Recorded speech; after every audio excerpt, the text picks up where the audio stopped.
Hey there, how you guys doing? Okay, look at the directions. They want me to simplify this. Now, before I get to this particular example, let me sidetrack you a moment and let me ask you this. If I gave you x squared times x to the third, what do you say the answer is? Okay, so I'm hearing two answers. Let me get this taken care of before we go any further. So how many x's are here?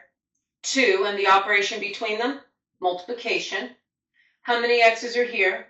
3, and the operation between them?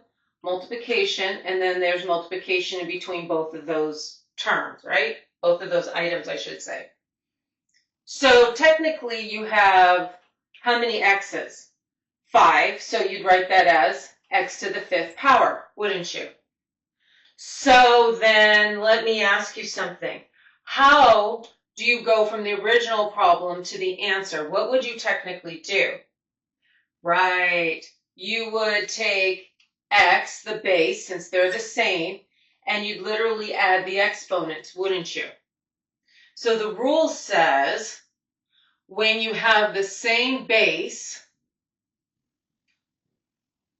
you simplify this by simply adding the exponents, because that's what happens every time.